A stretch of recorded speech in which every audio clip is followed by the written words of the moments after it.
Eurodólar em início de semana. Este vídeo não é nenhuma recomendação de investimento, mas sim a partilha de um breve estudo técnico e fundamental com vista ao nosso lema, que é formar e informar. Ora, muito bom dia, bem-vindos a mais um Eurodólar diário, um comentário diário ao Eurodólar.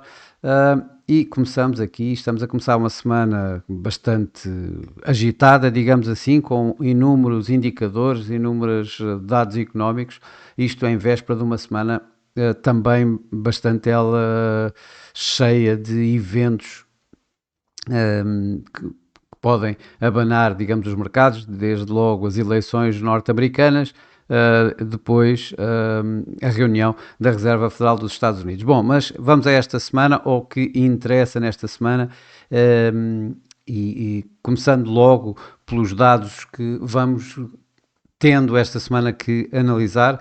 Começamos aqui assim exatamente com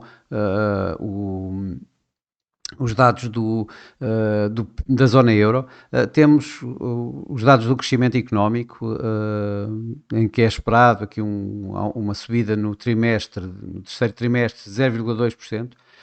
Temos os números da inflação, onde poderão subir de 1,7% para 1,9%, pelo menos as estimativas assim o apontam, e com a inflação subjacente a manter-se ali nos 2,7%. Isto é o que mais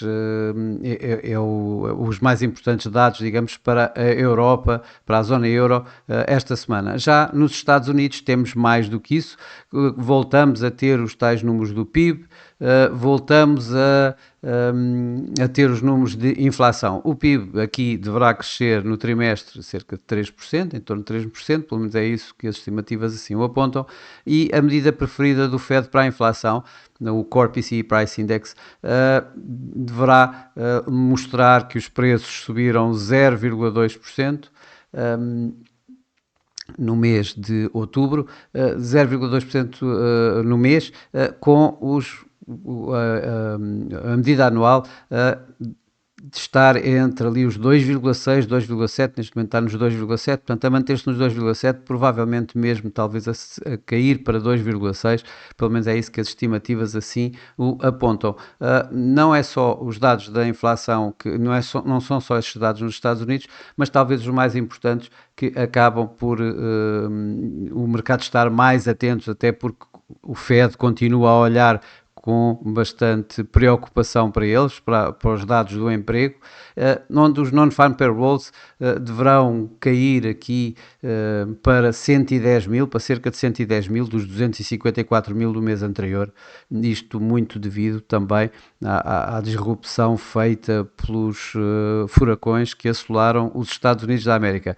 A taxa de desemprego, em princípio, irá se manter nos 4,1%. Teremos ainda, no último dia da semana, na sexta-feira, e tudo isto é na sexta-feira, os dados do ISM, onde o mercado também espera que, depois dos PMIs mostrados na semana passada, que estes dados também mostrem uma solidez, ou continuem, digamos, a poder estar de alguma forma ainda em terreno de contração, mas a continuarem a mostrar a solidez dos mercados da economia norte-americana. Bom, isto é o que vamos ter em termos de dados macroeconómicos. Não nos podemos então esquecer das tais situações das eleições, que o mercado continuará à espera para a próxima semana. Aqui, olhando para os nossos gráficos, vemos aqui assim, a semana passada, que o Eurodólar veio aqui mesmo testar a tal, tocou aqui assim nesta linha de tendência ascendente de longo prazo,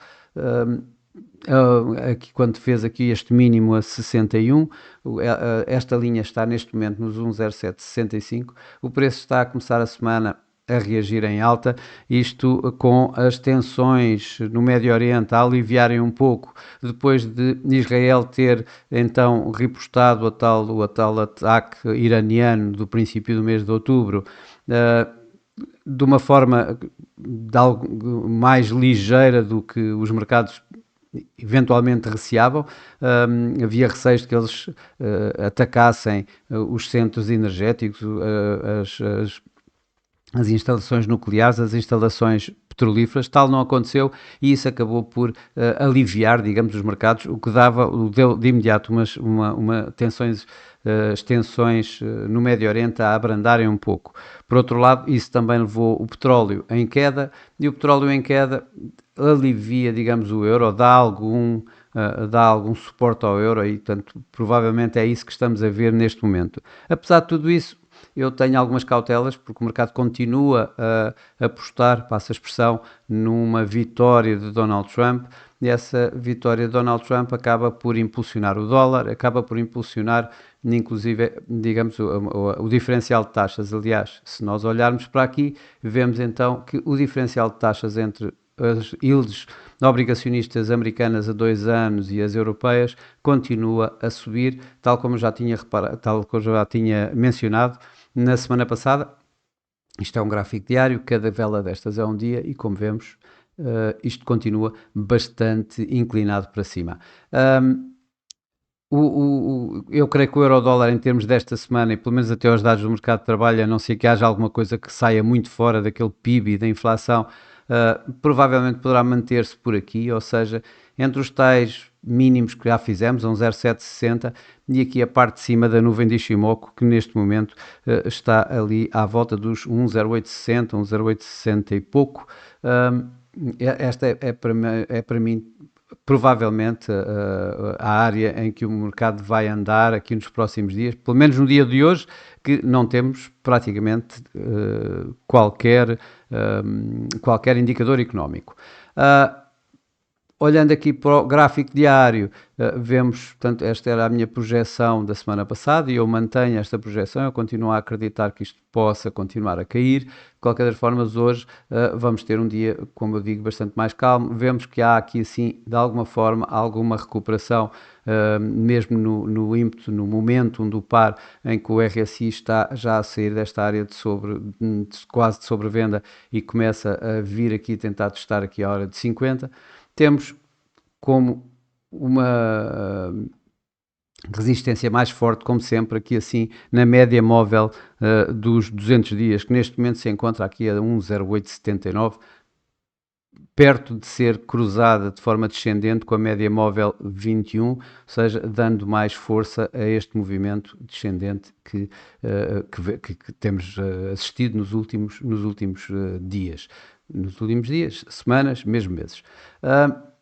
Vamos aqui assim ao gráfico a 4 horas, vemos então aqui assim a tendência descendente bastante bem marcada. O preço, como vemos, ele recuperou destes mínimos num primeiro momento, ou seja, já na semana passada, veio registrar este máximo aqui assim à volta dos 1,0840, ligeiramente abaixo de 1,0840, veio novamente, acabou por fechar aqui em torno de 1,08 para voltar aqui assim, agora, hoje está aqui assim, novamente a voltar a esta pequena correção em alta, a esta tendência de muito curto prazo, que poderemos ver aqui um pouco em alta. Provavelmente vai esbarrar no dia de hoje neste tal máximo que nós vimos aqui assim, depois de recuperar dos mínimos deste mês, aqui nos 1,0840, mas para já ele continua aqui assim em torno desta média móvel, neste gráfico a 4 horas, em torno da média móvel 21, que se encontra a 1,08. Atenção, temos aqui a média móvel de 55 também, 1,0830, portanto aqui em torno deste tal máximo, ou seja, toda esta área pode ser uma área, em termos de curto prazo, bastante difícil de ultrapassar. Isto é no gráfico 4 horas. Agora voltamos aqui para o nosso gráfico a 1 hora, onde colocamos normalmente as nossas projeções, ou eu coloco as projeções para o dia. O preço, como vemos, tal como vimos no gráfico a 4 horas, temos este mínimo e, portanto, temos aqui assim, aqui a hipótese de vermos aqui assim uma continuação desta pequena correção. Temos esta primeira resistência que eu acabei de dizer que não devia ser fácil de romper aqui à volta de 1,0840. A média móvel 200 horas, que isto é o gráfico horário, está a 1,0827, portanto temos aqui 1,0830, 1,0840 como a uma área possível de ser difícil de quebrar. Reparemos que vemos já aqui de mais atrás esta situação aqui assim, desta resistência a um 0,840, em termos ligeiramente abaixo do 0,840. No entanto, se for ultrapassada, vamos então colocar os tais máximos que referi nos outros gráficos anteriores, aqui assim a 1,0873, que foi validado por estes pontos e que poderemos ter então os tais 1,0873 como o último, como a última resistência do dia de hoje. Como continuo a dizer, acredito pouco que seja ultrapassada ou que cheguemos lá tão pouco. Não nos podemos esquecer, estamos aqui a falar de um 0,873, há pouco tinha falado na média móvel dos 200 dias a um 0,879, portanto toda esta área ainda bastante mais forte como área de resistência. Bom, depois de tudo isto, vamos então colocar aqui assim a minha caixa de preço. Atenção que, como sempre, isto é apenas a minha visão de mercado, não constitui qualquer recomendação de investimento. A minha visão de mercado, eu continuo a acreditar que o dólar vai continuar a subir, isto é uma correção, no entanto posso admitir que a correção isto ficou um bocadinho pequenino demais, que a correção possa continuar durante um pouco mais de tempo. Eu diria mesmo que estamos bem a meio do dia e isto será praticamente a meio da nossa caixa de preço. Eventualmente poderá haver uma tentativa a ultrapassar estes tais 1,0830, 1,0840, que eu não acredito, não me posicionaria nesse sentido, mas mais no sentido de continuarmos a ver o euro-dólar a fazer talvez uma área de consolidação a estes níveis, ou seja, aqui em torno dos 1,0785, 1,0790 e os tais 1,0830. 1,0825, 1,0830, vá lá, 1,0835 como máximo no dia de hoje. Atenção que vemos aqui assim o RSI já acima a dar um momento positivo ao par, portanto acima da linha de 50, enquanto aqui o MACD ainda continua abaixo de zero, mas tendencialmente validar este movimento ascendente. O break desta área, o break a sério desta área, obviamente que vai colocar aqui os tais 1,0870. Não acredito que isso possa suceder no dia de hoje, para já. Bom, e para já é tudo. Desejo a todos bons negócios, uma ótima semana pela frente. E amanhã, um resto de um bom dia, obviamente, e amanhã cá estarei com mais comentário diário ao Eurodólar. Até lá!